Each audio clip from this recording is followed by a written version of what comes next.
Hello and welcome to a new episode of PoE for Dummies Synthesis. This mechanic can be either very simple or very complex depending on what you want to do, and you have most likely in your playthrough seen some of the items that drop synthesized with a special icon and so on that has a modifier that cannot be changed. So in simple, synthesis gives you items with specific modifiers that are in yellow, and those cannot be modified. As you can see here, my bow has increased global accuracy rating and increased light radius. That's a synthesized modifier which I cannot change in any way, shape or form, but it can help with crafting the item in a little bit of an easier way. Of course, as with every item that is somewhat influenced, you can see the icons in top left and top right corner that it has that little crown or hand symbol, whatever it is, and it shows you that the item is synthesized. Now, if you want to make a synthesized item, you can do it via Horty Crafting Bench. So you just type synthesize an item giving random synthesized implicits. I think it gives 1 to 3 implicits. That's the maximum amount that you can have on the item, but it cannot be done on unique influenced already synthesized or fractured items. It can change the implicits though, and the implicits will not have these like yellow mods on them. That's basically the... I don't have anything else that's synthesized here. No, I don't. That's basically the gist of synthesis. You will see these items drop. I'm not sure if I have any here that are oh, I do have. Here you can see one with the icon and accuracy rating as well. So if you want to craft around it, you can. If you want to scour orbit, it will not be white or modless item. It will always have one mod. So you can always either directly regal it, or however, you cannot transmute it because it's already a magic item, not a normal. You can aug it, you can alteration it, whatever you'd like. So you can change it with alterations, that's fine.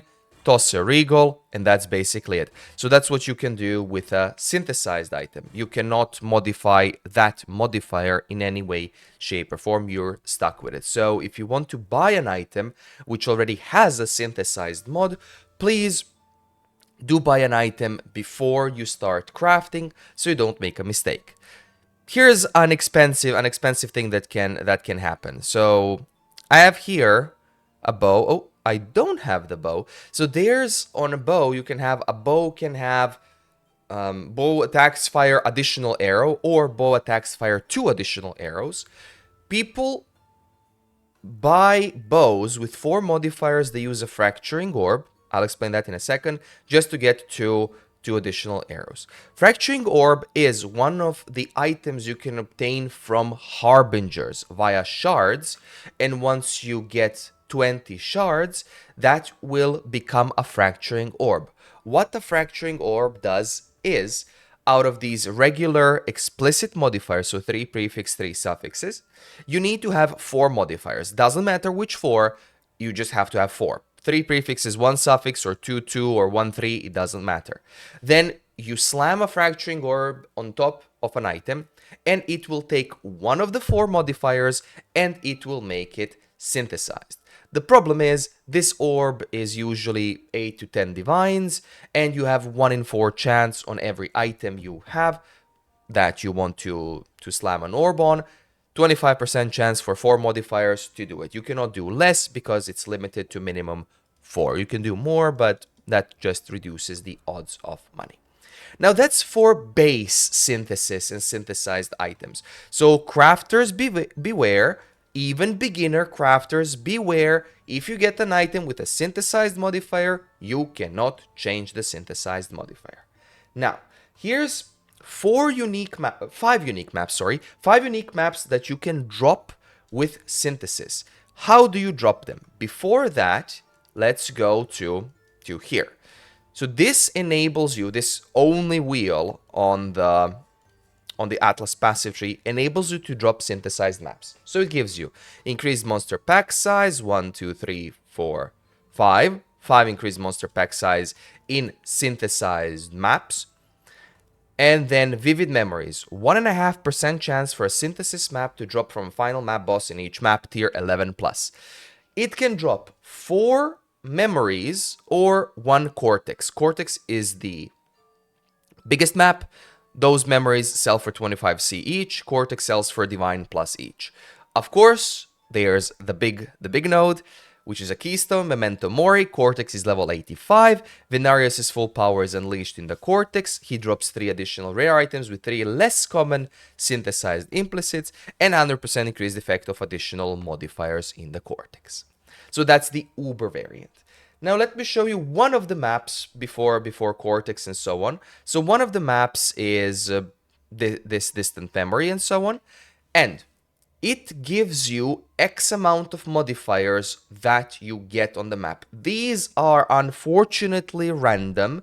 They can be either deadly to your build or insignificant to your build. Buyers beware again. That's important to know for these distant memories and the Cortex. You can get monster mods, area mods. Areas contain 3 additional synthesized chests which contain rare monsters, and so on. Sometimes you can get monster turbo, unique boss turbo, and so on with attack speed. All of these have a boss in the end that you defeat. And you can either defeat it by running around it, but you need to pay attention to some mechanics. They have like targeted beams, targeted projectiles.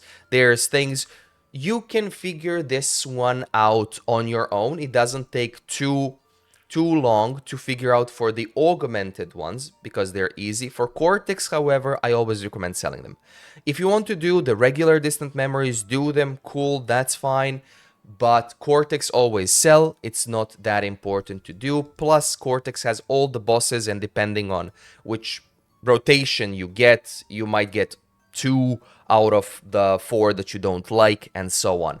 So that's for Cortex. Mechanics are not that difficult, but I will cover them in PoE for Dummies Bosses Edition, which is coming out after all of these regular ones to explain the mechanics.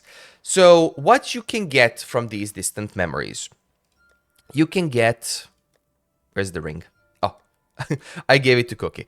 Anyways, you can get in one of these, there we go. So you can get these rings. These rings give your heralds buffs. So every memory that you do gives you a specific ring. A specific ring. And out of those specific rings, you can get 2 of the 4 modifiers. Those can be resistance while affected by a herald, fire ash, mana reservation efficiency, you can get buff effect, and you can get increased damage by it, and you can get for nostalgia, you can get agony crawler deals increased damage. That's for your Herald of Agony. So there's Herald of Ash, Herald of Thunder, Herald of Agony, and Herald of Purity. So those 4 are your heralds. Those 4 drop from your augmented memories. Now, depending on what type you get, usually if you get increased buff effect on you and increased damage and so on, usually those will sell. These other ones sell for less than a map is. So in general, I would advise to sell even the augmented memories maps. 25 chaos is better than potential 2 divines, but mostly it's going to be 5 chaos. So keep that in mind. One more thing, with synthesized unique items, as with any unique items in the game, you can vendor 3 for 1. If you vendor 3 Circle of Nostalgia rings, because they're amethyst rings have chaos resistance for their implicit. These 3 implicits, fire damage, chaos, light, radius, will change into amethyst ring, and it will reroll the whole item once again. Keep that in mind. That's if you want extra chaos resistance on your Circle of Nostalgia rings, and so on. But that will cover everything for synthesis. It's a short mechanic for specific purposes. It can be made very, very long. The higher you go, the more advanced you go, it can be way more advanced. But maybe I'll cover that in one of the videos because it's very RNG, it's very expensive, and I don't recommend people doing it. If you want to craft an item, buy an item with already a fractured mod and craft it. I have one video on the channel which is crafting a rune dagger for Righteous Fire. I've given it to Cookie, so I don't have it right now on me to show you, but there's the video. I will link it down below because it follows the steps from PoE's guide for Righteous Fire, and it has a synthesized fractured mod. So it's called a synthesized item or a fractured mod. Fractured mod is one of these yellow modifiers you cannot change. But that will be it for today's video. Thank you so much for watching. If you enjoyed it, please give it a like. Please do sub if you don't mind. Thank you so much for watching these. They are always a joy to make. Thank you once again. Have a wonderful time, and I will see you in the next video.